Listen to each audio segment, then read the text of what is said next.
we had a can-do attitude where if we couldn't buy it, we would build it. And if we couldn't build it, we just wouldn't have it. And then that's how Brother Marcus was built. And as we open, I think the community in Belu seeing us, young kids with that energy, I think they just really latched onto the story.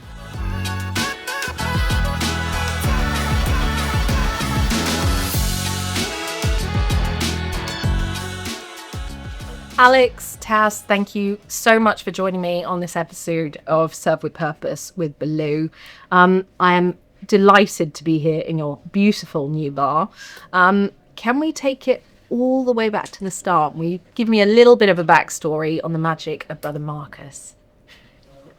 No pressure. No pressure. We're going back to when you were born, or we're going back to No, when no. we met? We did the long version, or just the long version? When you met? Okay, cool. Because you've been friends for a really long time, no? Yes. So we met at school at 16 years old, at a sixth form college, and I was studying acting, I went on to university after that to do acting, and Tas was a photographer. I was an aspiring photographer. So we were good mates at school, very good mates, Yeah. and went off to do our artistic careers at university and kept in touch. And then leaving with not many job prospects, obviously, we found ourselves dipping in and out of hospitality at the same time as acting and doing photography. And so about 26 years old, we were doing street food together for Steakhouse, which is still a street food business. Okay. Yeah. This was back in the days when Curb was popping off, Street Feast was doing its thing, and it was quite a vibrant sort of food scene that was emerging in London. Pop-ups everywhere, supper clubs. And I think the scene kind of like took us in, and we absolutely loved it. We liked the buzz, we loved the energy. We love that you can go out, have drinks and food, dance all in the same venue. So there was a big buzz and a big energy. And we had £9,000 saved up to be able to go out and do our own street food concept. And inadvertently, we managed to find a great site in Belu, and we managed to pop up a restaurant in for that money. Amazing. In 3 days, we built everything. We were 26 years old. We built everything in Tas's garden that we knew. We were in there with like tape measures when he'd closed the cafe at night. I'd been all right. That table was going to be 1.5 meters. Built that in his garden, and then we got a van, delivered it on a Sunday night, and by Thursday we were open. Tas had done the branding. You'd worked with a guy in Georgia to build the website for like 2. Yeah, on Skype. This is That's the startup This was story. before you could translate stuff using ChatGPT. But we got there. I mean, we you know, our backgrounds. You know, Alex being an actor, naturally a great front of house person. Myself coming from a creative background, we had a can-do attitude where if we couldn't buy it, we would build it. And if we couldn't build it, we just wouldn't have it. And then that's how Brother Marcus was built. And as we open, I think the community in Belu seeing us, young kids with that energy, I think they just really latched onto the story. And really latched onto what it is that we were doing. I mean, that very weekend we had 45-minute queues, which was, you know, on the surface brilliant. You look deeper, and really it took us that long to make food. So I mean, that goes to show you how naive and inexperienced we were going into the restaurant industry with a name, a site, and a menu. And I think ever since that, it's been an evolution where we're discovering what Brother Marcus is and who we are in that process. Yeah, I mean, it's really exciting, isn't it? Because in a world full of often very well established and pieced together concepts as such, it's lovely that it came from pure passion and drive. And you if you can't, you know, build it, then you can't have it. That's quite a discipline to have, isn't it, really? Yeah, wish we still had it, I guess. I guess it makes it all quite simple, and hospitality it is quite complicated, but it's also very simple. The job is to make sure someone walks in and has a great time and they leave a little bit happier than when they came in. And it's that simple, and it doesn't matter if you've got £9,000, maybe you need a little bit more than that, but or millions of pounds. It's as long as that's at the centre of it, then I think it can work. And yeah, it was awesome.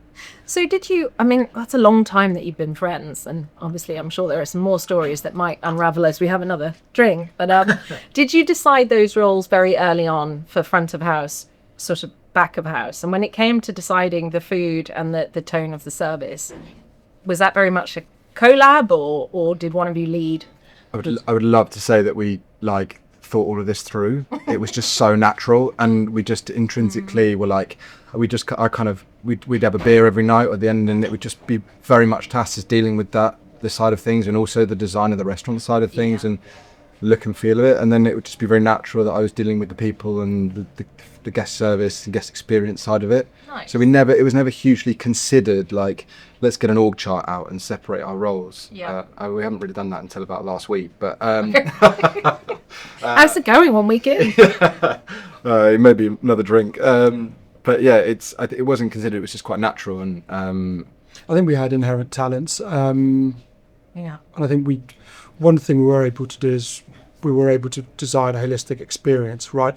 Now, could we call that experience authentic or individual or brother Marcusy, whatever that may mean?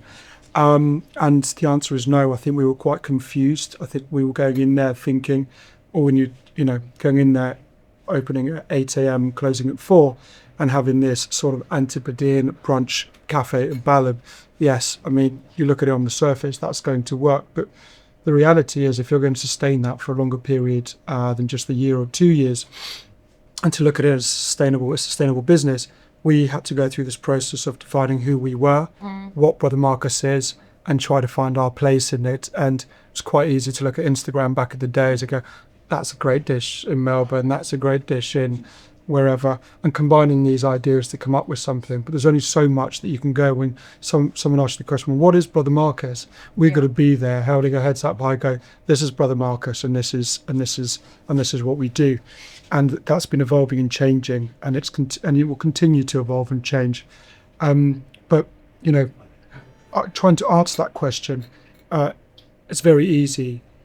It's very easy to overcomplicate it, but looking at it from a basic level is my name's Tasos from Greece. Dad has a restaurant in Greece. I grew up in that world. Inherently, when you look at that menu, you're using ingredients that feel natural to use, and you know how to work with them. So as we're looking at evolving Brother Marcus, the menu, and as we're going to open up another site, and we're going from just this breakfast brunch concept to an all-day dining concept, and looking about how the brand and the concept evolves, it was very easy to come up with this concept of East Med dining. Yeah. And it's East Med and not Greek because East Med is it's the sea, it's the body of water that connects these places. My dad's from Cyprus. They were in the 70s. There was that split where all the Turks and the Greeks had to move, and my dad kind of lost his home, so he moved to Crete, where he opened his restaurant and met my mother, and that's how I define food of the region, is from those islands, which has a lot of influences. You have the European influences, the North African, Arabic influences, and the Middle East influences all coming together.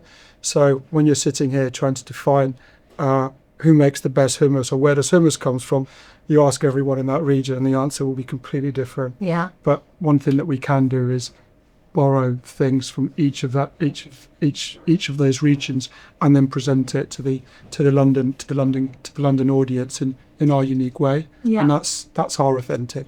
I love that. And I think it allows you the opportunity to evolve and grow. And obviously we're constantly inspired, aren't we? So through travel and the experiences of the people in our team. So it's lovely to know that there's a broad region for you to draw inspiration from.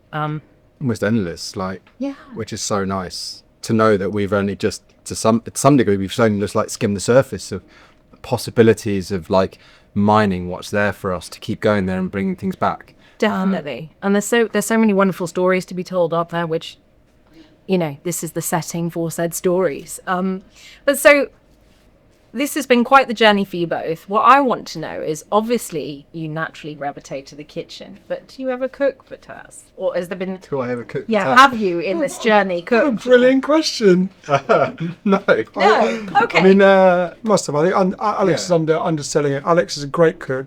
He loves to cook. I'm the cook at home, for sure. Noted. Love to cook at home. So I'm whenever I'm home cooking. And you like the process of cooking and you find calmness in it. Okay. Like you watch The Bear, Yeah. and when Olivia's home, and obviously watch The Bear. When she talks about peeling the mushrooms, Yeah. she's like just like that. And there's nothing more I love than picking herbs. Do you know? And just like that lovely peaceful process. This is so true. His new favourite is peeling peeling prawns correctly. Oh yeah, peeling prawns and spanning it, like cleaning. So you've always got someone to do the me's then, because my favourite job is when you've just had a knife sharpened or you bought a new one, is doing a carrot brunoise. So like it's all the jobs that no one really likes to do. Yeah, nice. But to cut a perfect brunoise with a sharp knife is just like absolute joy, isn't it? Yeah. Yeah, and you're it's a switch off, sitting there isn't it? pretending you know what that is, because I don't. It's a really fine dice. It's a 2 mil by 2 mil I thought it was dice. just a really fine slice. But Yeah, no, that's your julienne though. So imagine your julienne, and then you come across the other way, so you get a perfect. Well, I don't have the patience for that. I'm going to chew there, and then I'm going to go right. That's it. That's what you're having. Oh, I can take care of that for you. And so, Brother Marcus, this is site 7. Am I correct? Is this Yes. site 7? Site 7, and this beautiful bar that we're sitting in right now, you could argue is 7.5 or 8 maybe, as our 7 Brother Marcuses and a Kamara. So, can you tell me a little bit more about Kamara? Because I remember this building and visiting it before, but you have bought this brand new lease of life into it, and it's really beautiful. So, what are you hoping Kamara will become? Well, it's a good way to answer this. I think Brother Marcus for us it's quite basic. It's all about bringing joy, and it's through our love of East Med hospitality, right? And we do that under an all-day dining sort of parameter. Yeah. Kamara is our way of sort of expressing how we approach that ethos to the bar scene. And when you look at what the word Kamara means, a Kamara is an arch, it's a curve, it's a void, it's the inside of the cave. It's also a type of pottery that was created, and we know in times 4,000 or 5,000 years ago, it was used to transport goods across the East Med. So you'll find that all across that region and as far as Sicily. So as we're defining what the East Med means, doing under bar setting, it felt incredibly natural to be using these pots to macerate spirits, to be distilling flavours and to using those in cocktails. And I think that at the core of it, that's what Kamara is. And I think it's a real showcase of Mediterranean drinks. I think we've done a really good job of showcasing it downstairs with Brother Marcus. But this, like some of these drinks, some of the ingredients inside take 3 months, 4 months to ferment and macerate. Yeah. And that's just quite impossible to do at the same time as juices, coffee, smoothies, Sure. wine are downstairs, and beer on tap and beer and like it's a lot going on, and it's very busy. And so this allows us to really focus in on some of the amazing processes and showcase so much of what's amazing about the East Med. And I think, you look at Brother Marcus, we're having a lot of fun doing it, and it's evolving. But to be able to take our sort of like our creative flair and our creative license, and to be able to apply it to something different, something unique, is quite exciting. So you can step back from this and get that gratification. You've done something new, done something exciting, and this will continuously evolve for the next, it's going to evolve massively over the next 3 to 6 months as we refine it, as we try and understand who the guest is and who's appreciating it, what they like and what they don't like, and how that menu evolves. And then once we get into the groove, it will become a lot more clear as the position and the place Kamara will take within the Soho bar scene. Yeah. I mean, it's a really beautiful space, and it feels like a different pace to your dining downstairs. It's so fun going from dinner downstairs to coming up here, and we've never been able to do that over the last 10 years. But I was here on Friday night and feeling the different vibe from restaurant downstairs and up here. Yeah. Yeah. And so it felt like a very natural progression, having built this gorgeous brand that's got East Med kind of values and flavour and cultural heritage at its heart. But to bring that into the beverage scene, I think is really exciting, especially somewhere like Soho. So there's obviously a lot for people to learn and come and enjoy. Yes. Yeah. The funny thing is there that what we've done here, sort of taking East Med spirits and using them as bases to coupled with locally sourced ingredients to get some really nice and seasonal flavours. But the Greeks aren't doing it, the Lebanese aren't doing it. It's because they can't you can't be there modifying their traditional drinks. But I think we're far enough to be able to start playing with those flavours, and it's a different audience that can appreciate that. Because if my dad walked in here and be like, "What have you done with the spirits?" I was like, it changes the game. It's like he'll consider I've ruined it. Yeah. Whereas we're considering is that we're testing, we're trying to use them in different ways that aren't traditionally used. I guess you're also kind of helping fulfill the kind of the heritage and the prophecy, aren't you? Because you're engaging with a different audience and getting people to get excited about things that they ordinarily might not have been trying. My dad has these pots in his restaurant, and he uses them once a year to make his olives, and that's it. That's how he uses them. That's where we got them from. So it's the same guy, who directed me to the guides up in the mountains behind Heraklion to go and buy them. So he uses them for a completely different reason to us, but I think there's more fun in ours than there is in olives. Gonna take the cocktails, definitely. And having eaten in a number of your restaurants, it's really clear that the service is really important to you all, because the service of your team is just wonderful. So can you share a little bit about how training and development is important to you within the business to kind of optimize the guest experience, but also, help deliver the vibe? Yeah, it's ongoing work, right? And it's constantly evolving and becoming better at the way we do it. But you've got to start with, at the heart of it, you've got to make sure the team are enjoying it. Yeah. In order to deliver great service. And so it's all well and good saying guest first, right? But it's team first. Yeah. Make sure they're happy, make sure they're safe, make sure they're well looked after, well listened to, given all the right tools, set up properly, and that then creates such a great base in order to then start to sharpen your pencil on how we might do things. But if the team are having fun, delivering a great experience, and it sort of has this sort of like amazing compounding joy. Yeah. I mean, we've got an amazing team of people, head of people, and a team with him, who we've had for the last year and a half, and it's great watching them work, because we sort of set the tone and always have believed that this business is a people business, it's team first. But to have some professionals come around us and be like, okay, well, I'm going to take those amazing theories and ideas and start to build processes and systems that help land that across 300 people. Was that quite hard to go from, as you scaled your business to start, because obviously startups and those kind of just get it done moments, then they require structure, don't they? And you require the expertise of people, and it's quite sometimes difficult to adjust to integrating those formal kind of systems. Was that a bit? Yeah, so I think when you look at our growth journey and where we've been, the challenges that we've faced, and where we are now, and what you've experienced, what you've just talked about, we went, and we still are, we're a founder-led business, but we were in the business every single day delivering that product to our guests. Our teams could see that, thrive off that, be inspired by that, and kind of get culture through osmosis. I think once you get past that 150 people in your team, it's not enough. We can't duplicate ourselves.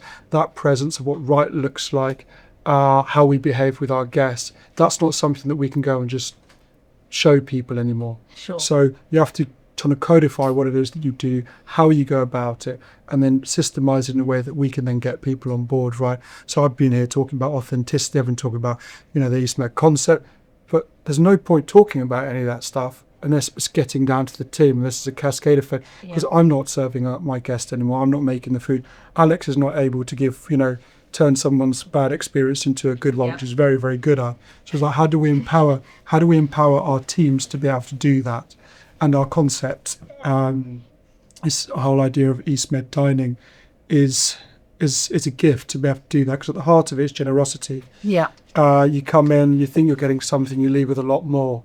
That's what we want in Brother Marcus, and we can't be delivering that. It's got to be our guest that does it. So that's where our energy goes. About 20 minutes ago, we had 12, 15 people, and we want them to know who we are. We want to know who they are, because when we walk into our restaurants, We want there to be a familiarity there, and it's key. Yeah, I think in answer to the question of like, is it difficult? Yes, it's really difficult to first get this. First, you've got to externalize. So something that's been in your brain and in your, what you've just been head down doing it. You've then got to then get someone else to do that the same way as you, but they've got to own it as well. So you can't just be like, it's not just instructions. It's like, this is, you've got to take ownership of this. So that's really difficult. But once you go on that journey and realize that you start to land it, it then becomes, it's then really empowering because it's more, you can then do the things that you're good at even better. Yeah. And so it allows room for more creativity. It allows room for more, like you can explore more because that structure comes in, and so it starts to get looked after. So I think once you yes, it's really difficult at first, but then you can see the upside of the structure as long as it's not too much. Yeah. Now when we open restaurants, it's not like we look at the guests, we look at the food and the output, but really we stand back and we look at what the energy of the team. Yeah. And that's what gives us the confidence this restaurant is going to work. We used to get gratification of building. We used to build the restaurants, walk back, we've got a restaurant. Look at this food, we've got first week service. Yeah. And now we it's almost like a mother and father. I'm not going to go into details who's the mother and who's the father. Oh no, let's stick to you. Yeah. Can unpack this in a therapy kind of way. It's good. It's been a long relationship, so let's go. There's a proud parent element where you're like, this too gets it. This too is going to nail it. And having the confidence that that's going to happen is a lovely feeling. I love that. It's also so great to hear about kind of getting to know your team because they're just so critical, aren't they? And someone told me that you have curiosity days. And I mean, when I heard about this, I thought this is unreal. It's so exciting. And what a wonderful way to get your business engaged, enrolled in the plan, and to get excited about things. But can you just explain to us what these curiosity days are about? So first off, curiosity is one of our key values at Brother Marcus, and it's something that we believe is what's got this business to where it is and should continue with this business, and is at the heart of it. And Marianne, who's in the people team, I think it was her and JB, were like, right, we want to get all of our team to meet all of our suppliers and have a day where they can learn all about all of the ingredients that we have. So she called it Curiosity Day. Fucking loved it, and it's great, like being in there and everyone's trying all the different food. The drink stalls are quite busy. Rose's section is I hog that section. But then you've got the ice cream, you've got baklava. I mean, it goes on and on and on, all of them. Yeah, I think one thing that is not often shouted about Brother Marcus is we make as much as possible in-house unless someone locally can do it better than us. Yeah. So our pitta supplier up in North London, one job, he makes pittas better than anyone else. Yeah. Let's not try and get him to do it. Baklava supply, focus on one thing or two things, that and katifi. You make that stuff, we're going to come to you. So, and then we've got our regional suppliers. We really care about where our olive oil comes from. Quite biased there. It's Crete, no surprise. Greek yogurt, it's got to be strange. You can't have it emulsified. It makes such a big difference when we go on to making labneh, etc. Yeah. So this, and how they play a part in the storytelling that they have within the menu. So when you read these key words and they kind of transport you to the region, we want that story being told in our menus. But when the guests ask the team, what is that? We want the team not to have heard it through myself, Alex, and the training team, to have heard it from the source. We want them to know who the supplier is because we care about who that supplier is. So great. How often do you do these? And can I come to the next one? Yes, absolutely. I mean, every opening we do run one in the new restaurant as we do the launch. And everyone from all the other restaurants is invited. So it's a good start. About 100 as well. 120, 130 people come last time. Wow. Which is quite amazing. Amazing. So definitely room for one more. Definitely. Perfect. So obviously restaurant 7 growth, so exciting. I want to know from you, respectively, what you feel are the kind of 3 key things that make a great restaurant space. So I'm going to come on to the restaurants that you love in a minute, or the bars that you love in the city. But what are the kind of non-negotiables or things that make a great restaurant for you? It's a very good question. I think number 1 is, for me, it's so integral. It's the welcome. Yeah. If you walk into a restaurant and you haven't got eye contact, a smile, and that we're going to look after you, that's a vibe killer for me instantly. Okay. The second thing is you want theatre. I think if you have a hustling, bustling place, the team are energised, the guest is energised, it's slightly too loud, Yeah. you're getting it right. And that normally requires, I mean, for me anyway, it's a personal thing, an open kitchen, a bar that you can see. I think being able to see where your food is being made, Yeah. I think is a cornerstone of this. And as, we talk about making things in-house, it's, well, I'm going to cook it, I'm going to show you how we're going to cook it, and we don't have anything to hide. Yeah. I think those three things come together to make start of a great experience. Amazing. Yeah, I mean, it's not far off the same, but Yeah. unbelievable warm team, a team that are enjoying themselves and enjoying delivering great service and hospitality. A great space. Yes. So I think like the setting that you're in is so important, and the team, like sort of, I don't know, the team.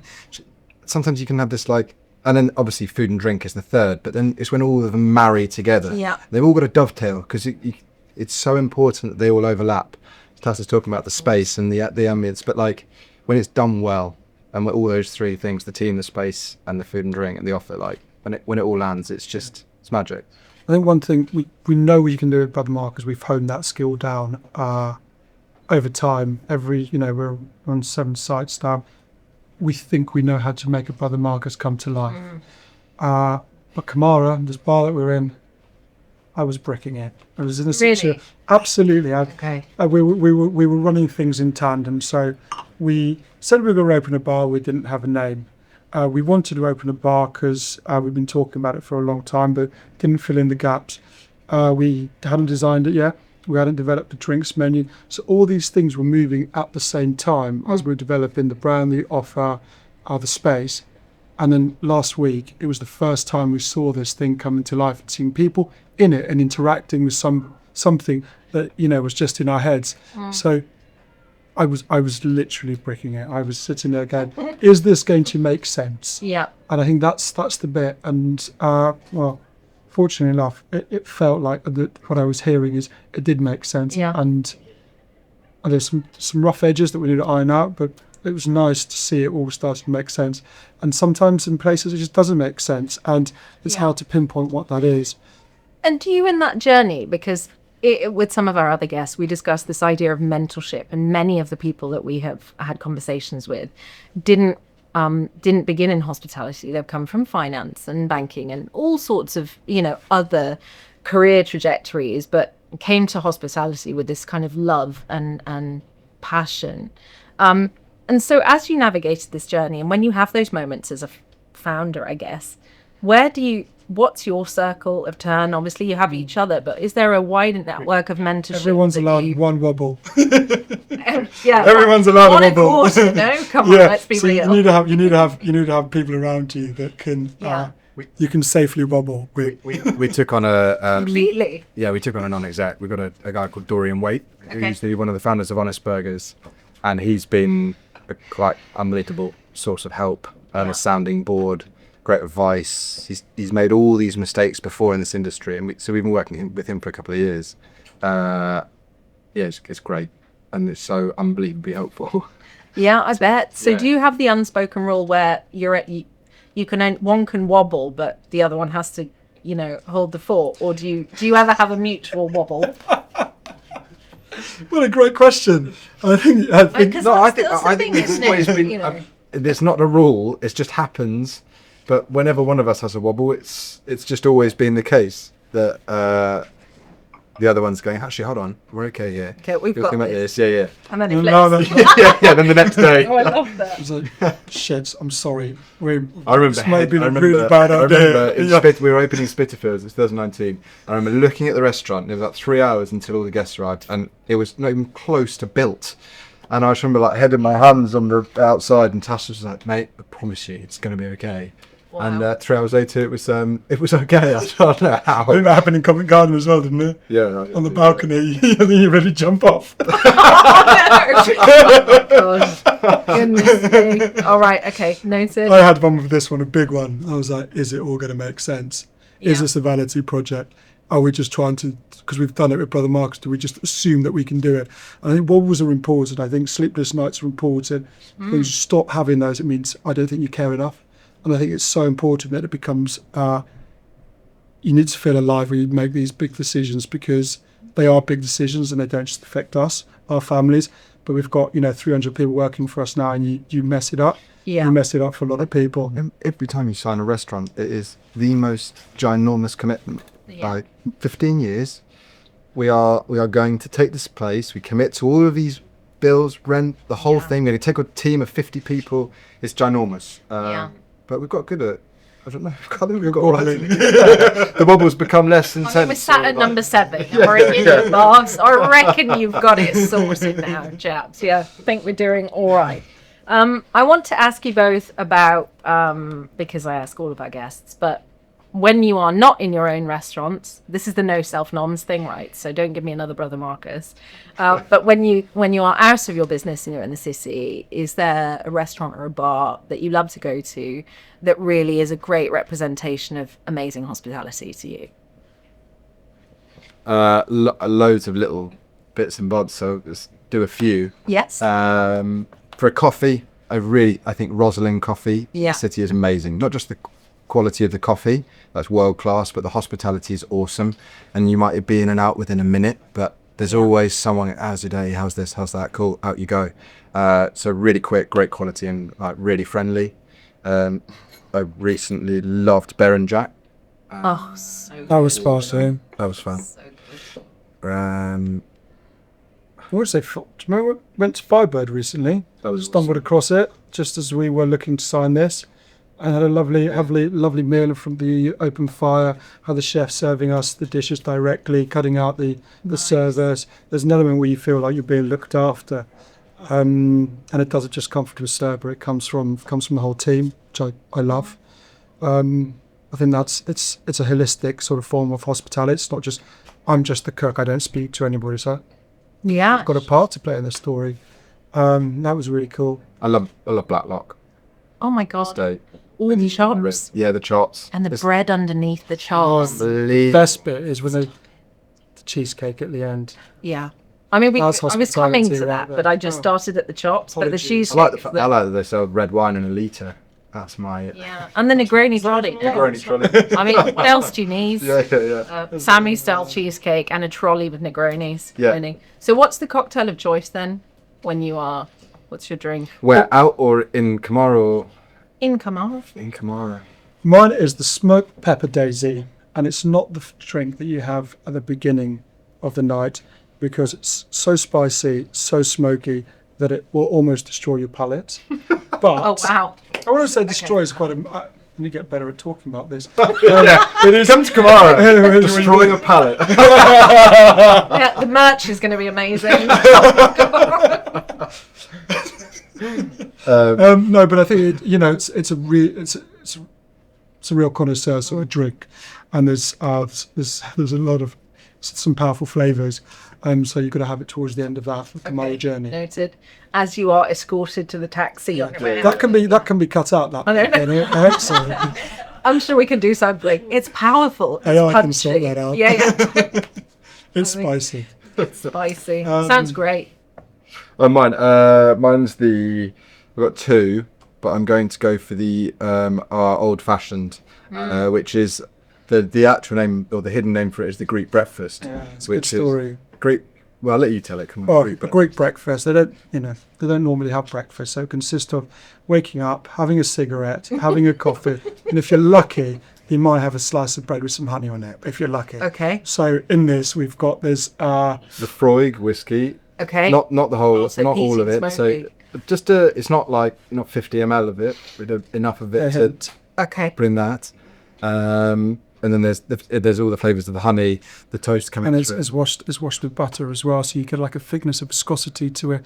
It lines the mouth quite beautifully. But everything I've just described, and you come and have that drink, it makes sense. Yeah, it does. So when your team describe the drink before you order it, and you Yeah. have it, you're like, oh my god, they've nailed it. Love that. Just love that. Also now I'm imagining the cigarette and the bread and honey and the and that's intense. I've got your socks on yet.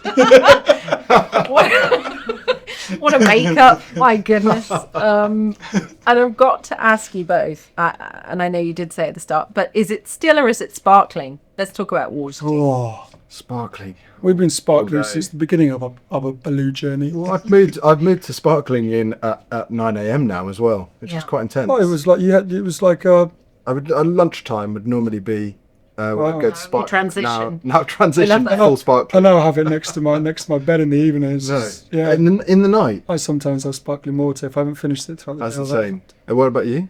Sparkling. It tastes like someone's made an effort, so I'm here for that. I mean, Our favourite sparkling, obviously Belu. naturally. Sorry, silly question. But I do, yeah, Yeah, cut that out. about the podcast.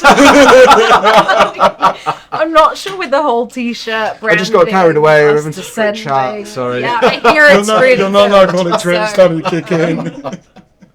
Yeah, I think so. And you were not drinking, right? It was So- a trick question. I was Got trying to get it. you to plug the. Yes, it is Belu water, and it's always sparkling.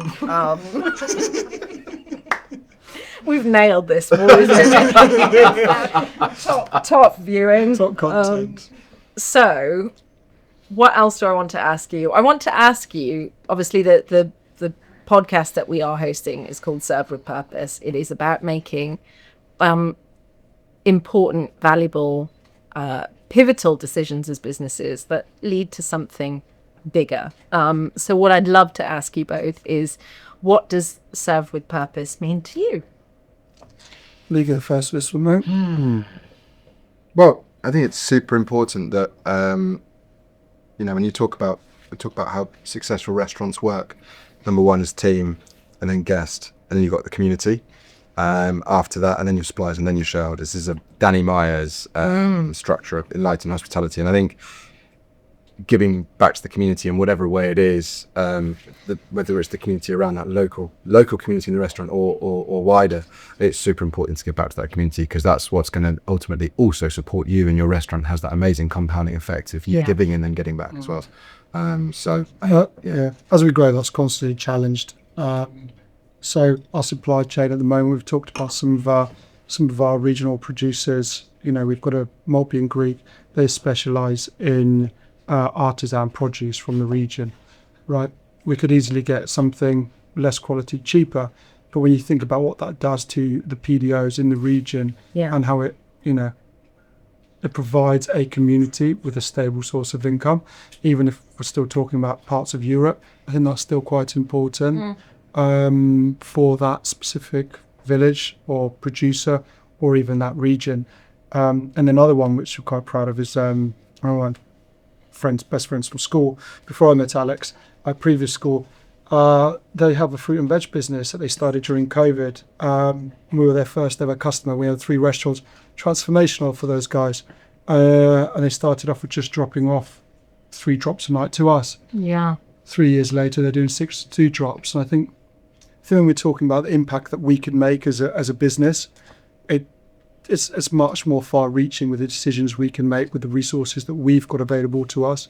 And I think that, choosing Belu over another company, it's nice when there's a purpose to something or there's a reason why we've done something. I think when you then communicate that to your team, why you're using someone versus someone else, and then when they come to the curiosities and they see that, it's not something that I have to sort of like force onto the team. It's not something that we have to make up and try and get them to get buy-in. It's just naturally there, and it makes our job a lot easier. Just love that. It has been an absolute joy speaking with you both, and a massive congratulations on Kamara and what I know will be an outrageous success. And I look forward to coming for the fiendishly spicy, slightly ruinous cocktails that you present. Yes. But it's amazing, and it has been wonderful speaking with you both. So thank you for joining me on this episode of Serve with Purpose with Belu, and perhaps it's time for another cocktail.